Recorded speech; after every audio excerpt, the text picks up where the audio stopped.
Alhamdulillah, kita memuji Allah Subhanahu wa taala dengan setinggi pujian dan bersyukur kepadanya yang telah memberikan berbagai kenikmatan kepada kita. Kenikmatan yang tak terhingga, kenikmatan yang seandainya dihitung oleh kita selaku hambanya, maka niscaya kita tidak akan mampu untuk menghitung itu semua. Kaum muslimin rahimani wa rahimakumullah, di antara kenikmatan yang besar yang kita dapatkan dari Allah Subhanahu wa taala saat ini adalah kesempatan untuk beramal, kesempatan untuk melakukan ketaatan-ketaatan kepada Allah Subhanahu wa taala, kesempatan untuk bertaubat dan beristighfar kepadanya. Allah Subhanahu wa taala menyuruh kita selaku hambanya agar kita bertaubat kepadanya atas segala dosa-dosa yang kita lakukan.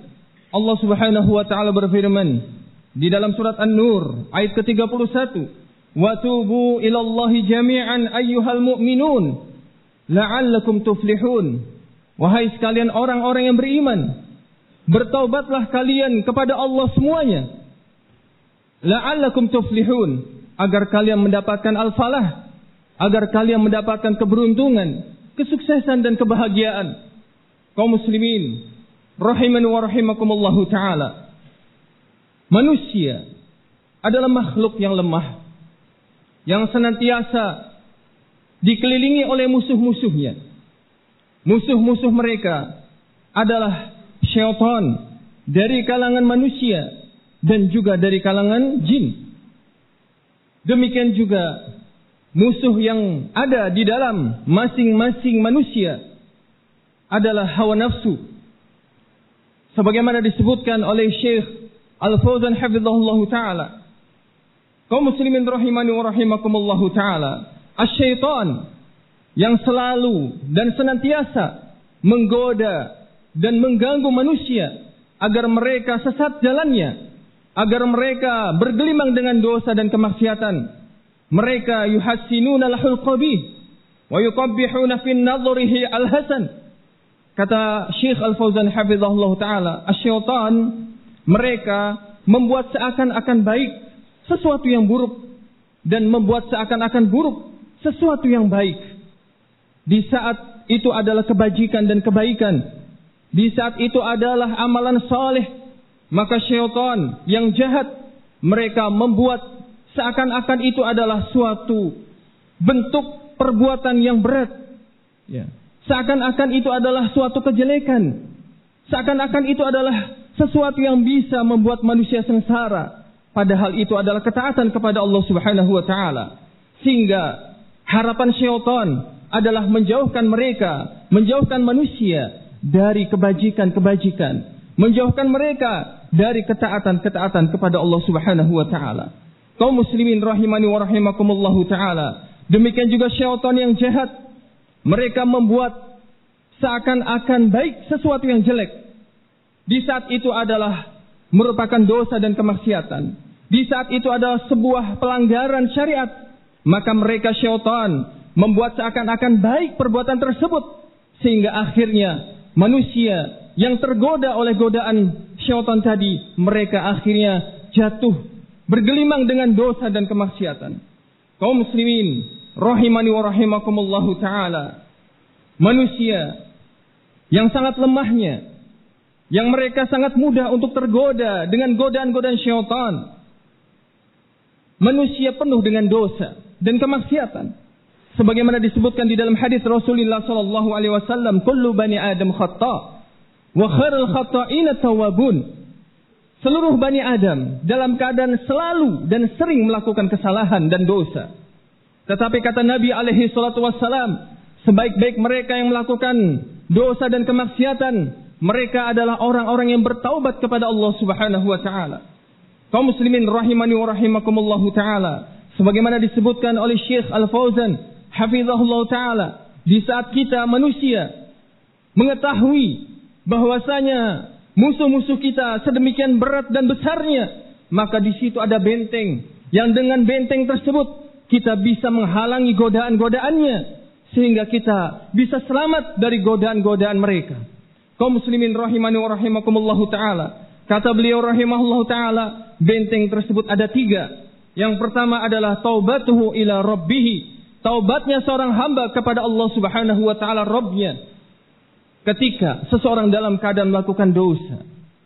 Ketika seorang hamba dalam keadaan berupaya untuk jauh dari dosa, ternyata dia dalam keadaan terjerumus dengan dosa tersebut, maka di antara sifat seorang mukmin adalah bertaubat kepada Allah Subhanahu wa taala, meminta ampun kepada Allah Subhanahu wa taala atas dosa dan pelanggaran yang dilakukannya. Benteng yang kedua adalah al-isti'anatu bihi, meminta kepada Allah Subhanahu wa taala, meminta pertolongan kepada Allah Subhanahu wa taala di dalam melaksanakan ketaatan-ketaatan kepada Allah Subhanahu wa taala. Kita disuruh untuk meminta kepada Allah Subhanahu wa taala pertolongan agar kita mampu untuk melakukan ketaatan dan ibadah tersebut. Demikian juga di saat kita dihadapkan dengan dosa dan pelanggaran, kemaksiatan dan dosa, maka kita pun disuruh untuk meminta pertolongan kepada Allah Subhanahu wa taala agar kita dijauhkan dari dosa-dosa dan kemaksiatan-kemaksiatan tersebut. Kaum muslimin rahimani wa rahimakumullahu taala. Demikian juga benteng yang ketiga adalah al-lahju bi dzikrihi, yaitu kembali mengingat Allah Subhanahu wa taala. Di saat kesendirian kita ataupun di saat kita bersama manusia, selalu ingat kepada Allah Subhanahu wa taala. Selalu ingat kepada Allah Subhanahu wa taala dengan lisan kita, dengan hati kita, demikian juga dengan anggota badan kita. Kaum muslimin rahimani wa rahimakumullahu taala. Allah Subhanahu wa taala menyuruh kita selaku hambanya agar kita senantiasa mengingat Allah Subhanahu wa taala. Fadhkuruni azkurkum washkuruli wala takfurun. Allah Subhanahu wa taala berfirman, ingatlah kalian kepadaku, berzikirlah kalian kepadaku, niscaya akan aku ingat kalian. Washkuruli wala takfurun, dan bersyukurlah kalian kepadaku, niscaya, dan janganlah kalian mengkufuriku. Kaum muslimin rahimani wa rahimakumullahu taala. Seseorang yang senantiasa berzikir kepada Allah Subhanahu wa taala, maka niscaya Allah Subhanahu wa taala akan menjauhkannya dari syaitan. Sebagaimana Allah Subhanahu wa taala berfirman, "Wa may ya'shu an dzikrihi nuqayyid lahu syaitanan fahuwa lahu qarin." Allah Subhanahu wa taala berfirman, siapa yang berpaling dari mengingat Allah Subhanahu wa taala Ar-Rahman, maka kami akan jadikan syaitan sebagai teman dekatnya. Ini menunjukkan, ayat ini menunjukkan bahwasanya seseorang yang senantiasa berzikir kepada Allah Subhanahu wa taala, seseorang yang senantiasa mengingat Allah Subhanahu wa taala dimanapun dia berada, kapanpun dia hidup saat itu, maka niscaya dia akan senantiasa ingat kepada Allah Subhanahu wa taala. Seorang mukmin akan senantiasa ingat kepada Allah Subhanahu wa taala. Muraqabatullah, merasa diawasi oleh Allah Subhanahu wa taala. Kedudukan al-ihsan yang merupakan puncak daripada kedudukan Islam. An ta'budallah ka'annaka tarahu fa in lam takun tarahu fa innahu yarak. Rasul alaihi salatu wassalam ketika ditanya, apa itu al-ihsan? Engkau beribadah kepada Allah Subhanahu wa taala seakan-akan engkau melihat Allah Subhanahu wa taala. Tetapi jika engkau tidak melihatnya, maka sesungguhnya Allah Subhanahu wa taala melihat dirimu. Ini menunjukkan kedudukan al-ihsan. Di saat seorang mukmin menduduki peringkat ini, maka niscaya dia akan senantiasa ingat kepada Allah Subhanahu wa taala.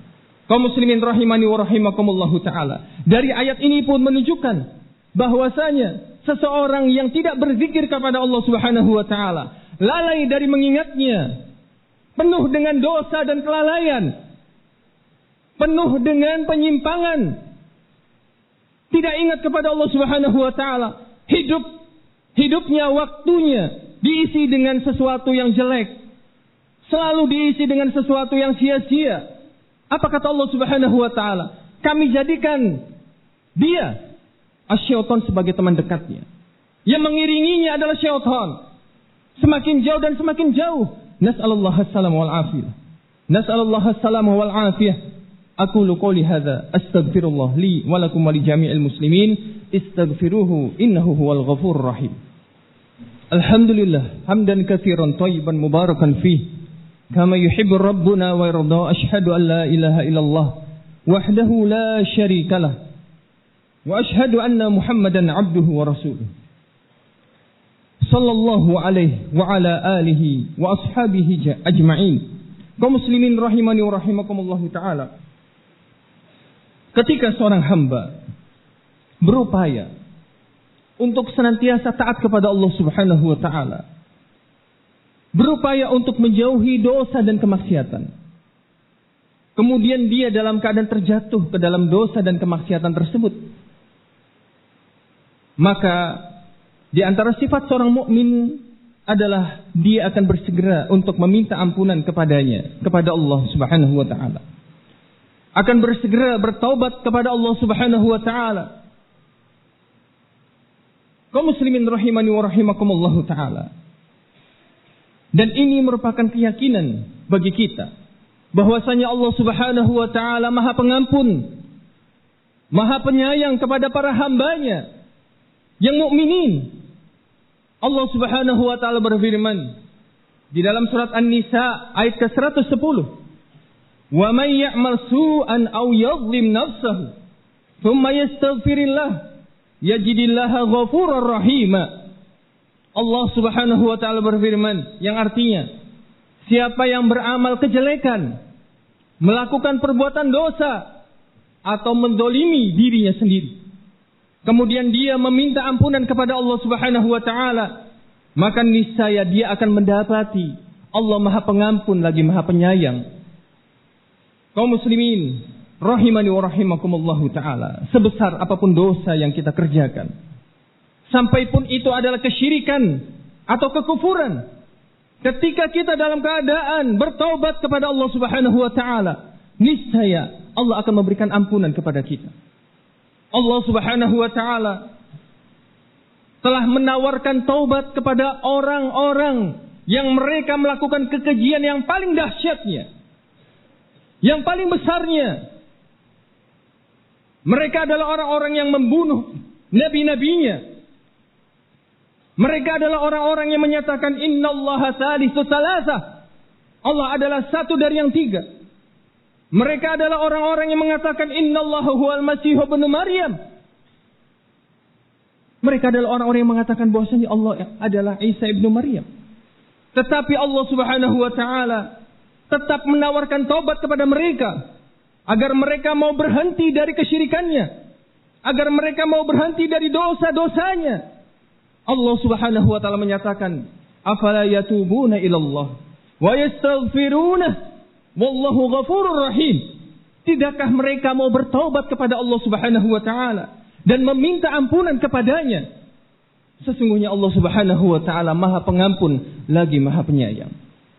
Kaum muslimin rahimani wa rahimakumullahu ta'ala, Allah Subhanahu wa ta'ala berfirman di dalam ayat yang lain, qul lil ladzina kafaru ayyantahu yughfar lahum ma qad salaf. Katakanlah kepada orang-orang yang melakukan kesyirikan itu, kepada orang-orang yang berbuat syirik, berbuat kufur itu, ayyantahu yughfar lahum ma qad salaf. Seandainya mereka mau berhenti dari perbuatan syiriknya, seandainya mereka mau berhenti dari perbuatan kufurnya, yughfar lahum ma qad salaf. Yughfar lahum ma qad salaf, niscaya akan diampuni dosa-dosa yang telah lalu. Kaum muslimin rahimani wa rahimakumullahu ta'ala, apalagi dosa-dosa yang di bawahnya, dosa-dosa di bawah kesyirikan dan kekufuran. Tentunya Allah Subhanahu wa ta'ala Maha Pengampun lagi Maha Penyayang kepada hambanya yang mukminin. Oleh karenanya kaum muslimin rahimani wa rahimakumullahu ta'ala, Allah Subhanahu wa ta'ala menyuruh kita selaku hambanya agar kita bertaubat kepada Allah Subhanahu wa ta'ala. Jangan berputus asa dari rahmat Allah Subhanahu wa ta'ala. Allah akan memberikan ampunan kepada kita di saat kita betul-betul taubat kepada Allah dengan jujur, meninggalkan dosa yang kita kerjakan, menyesali perbuatan yang kita lakukan, sempit dada, sedih, khawatir, takut. Ini di antara sifat seorang mukmin. Di saat dia melakukan dosa, maka dia tidak akan merasa tentram, dia tidak akan merasa nyaman, maka dia akan menyesali dosa-dosanya. Demikian juga syarat yang ketiga adalah agar dia bertekad kuat untuk tidak kembali kepada dosa yang pernah dia kerjakan. Dan kemudian disusul dengan syarat yang keempat, di saat dia melakukan kezaliman kepada sesama, maka dia harus meminta maaf kepada saudaranya yang disakiti. Maka dia harus mengembalikan hartanya ketika dia ambil hartanya, dan seterusnya. Maka dengan syarat-syarat taubat tadi, ketika seseorang sungguh-sungguh menjalankannya, maka niscaya Allah Subhanahu wa taala akan memberikan ampunan kepada hamba tadi. Semoga Allah Subhanahu wa taala memberikan keistiqomahan kepada kita sampai mati kita. Semoga Allah Subhanahu wa taala senantiasa memberikan hidayah dan petunjuk kepada kita agar kita senantiasa bertobat dan meminta ampunan kepadanya. Rabbana atina fid dunya hasanah wa fil akhirati hasanah wa qina adzabannar. Wa sallallahu ala nabiyyina wa ala alihi wa ashabihi ajma'in. Aqimissalah.